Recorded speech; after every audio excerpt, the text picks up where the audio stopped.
네, 안녕하십니까. 와운의 파트너 강지현 대표입니다. 자, 현대차 오랜만에 또 한번 이야기를 해보도록 하죠.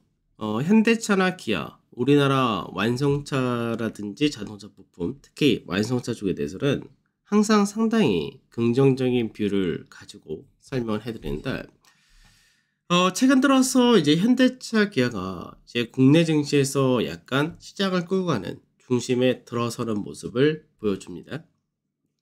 사실 어떻게 보면 당연하면서도 좀 늦은 감도 없지 않아 있는데, 올해 2023년 수출에서 수출 규모를 볼 때는 물론 아직까지 반도체이긴 하지만 자동차가 수출 규모가 너무나 잘 나온다 되어 있죠.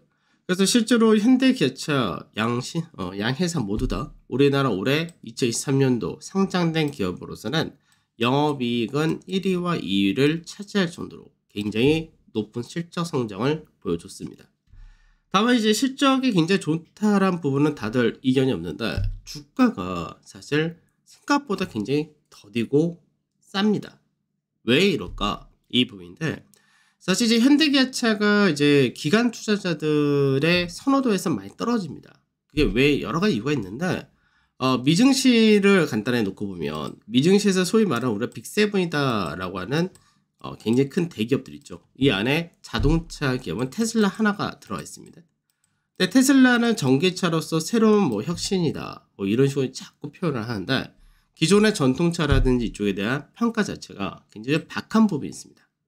그리고 또 하나는 시장에서 지겨울만큼 계속해서 했던 말 중에 하나가 피크아웃 논란인데, 사실 피크아웃 논란은 언제부터 나왔냐면 작년 이제 2분기 거의 한 1년 반 정도가 지났는데, 그러니까 1년 반 동안 피크아웃이다. 근데 실제로 실적을 보게 되면 계속 잘 나오죠.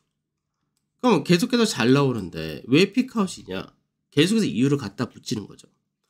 전기차 판매를 하는데 미국에서 세액공제를 못 받는다. 그러니까 안 돼. 그러고 나서 그것도 현재 잘 되고 있죠. 미국에서 세액공제를 못 받는데도 불구하고 잘 팔리고 있는데, 그러다 보니까 한다는 소리가 고금리로 인해서, 그래서 차량 판매가 앞으로 힘들어질 거다. 이런 식으로 또 얘기를 하는 거죠.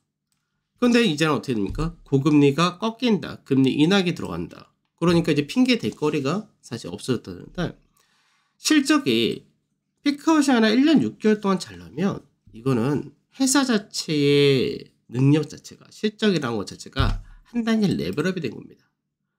그럼 사실 주가는 한 단계 레벨업이 됐다는 얘기는 실적이라든지 회사의 캐파라든지 마켓시어라든지 이런 게 한 단계 레벨업 됐으면 주가 역시도 한 단계 기본적으로 레벨업이 돼야지 맞는 거죠. 그러면 지금 현재 증권사에서 현대기아차, 특히 현대차를 현재 이야기를 하니까 현대차에 대한 목표 주가 얼마 정도 얘기하냐? 24만원에서 30만 정도를 얘기합니다. 그러면 지금 현재 주가가 20만원이 조금 안 되니까, 그러면 업사이드를 간단하게 할 때 24만원 20% 정도 가능하고 30만원이면 50% 정도 가능하다, 이 정도 얘기를 하는 거죠. 나쁘다라고는 할 수 없습니다. 그런데 한 가지 생각을 해봐야죠. 현대기아차가 실적이 너무 잘 나오는데 주주 환원 정책도 굉장히 많이 핍니다. 근데 지금 현재 자산 가치를 보게 되면 자산 가치가 얼마입니까?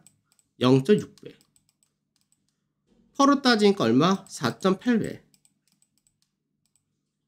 현재 이 정도의 회사를 30만원이나 목표 주가 도달한다 해가지고 30만원 가게 되면 자산가치 1.0배를 넘어가냐? 1.0배도 안 되죠. 그러면 PER이 4.8배에서 30만원 간다해서 PER이 10배가 되냐? 10배도 안 되죠, 당연히.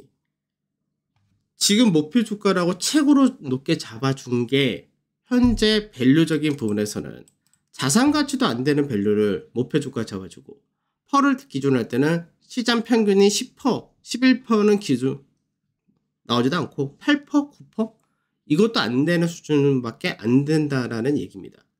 그거 왜? 시장에서는 국내 증시가 이제 지난 10년 동안에 약간 패시비라고 할 수 있는데, 성장성이 있는 기업에 대해서는 멀티플 주는 게 당연하고, 성장성이 없는 기업에 대해서는 멀티플을 주지 못한다. 무조건 할인, 디스카운트를 해야 된다. 이런 논리가 좀 들어와 있습니다.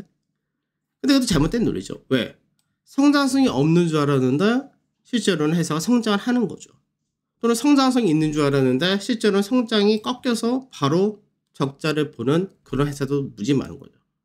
그럼 현대기아차가 우리가 생각할 때 완성치 않은 그럼 성장성이 없냐? 아니죠.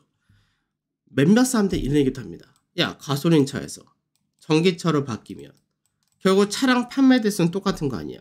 그렇게 해서 얘기를 하신 분도 계시는데 알겠습니다. 그것 다 칠게요. 그러면 이거 떠나서 자율주행은 누가 만듭니까?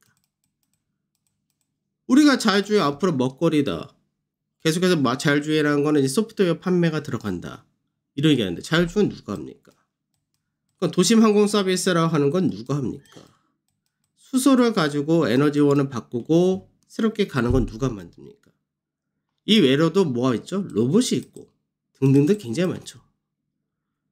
그럼 이 사업들을 전부 다 현대기아차가 주도적으로 하고 있는 사업들입니다. 그럼 이 회사는 멀티플을 받아야지 디스카운트를 받아서 안 되는 거죠. 그럼 지금 현재의 실적이라든지 현재 주가를 볼 때 디스카운트가 너무 심한 거고 증권사에서 얘기하는 주가 정도 가면은 디스카운트가 이제 조금 풀렸다 정도로 얘기해야 되는 거고 실제 멀티플까지 감안한다면 주가는 굉장히 강하게 가야 되는 게 있습니다. 저는 이제 이렇게 얘기합니다.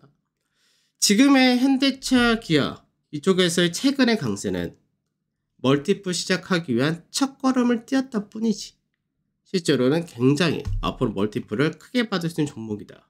배당도 좋기 때문에 배당 받으면서 여유 있게 가신 것도 굉장히 저는 좋다 봅니다. 그 단기적인 부분이야 이제 일정적인 부분에서 단기 매매는 돌릴 수밖에 없으니까 저희야 뭐 단기 수익실을 챙겼다 하지만 중기는 대부분 유지하는 전략은 전 지금도 여전히 좋다는 관점, 이런 관점을 참고하시고 투자에 도움이 되었으면 좋겠습니다.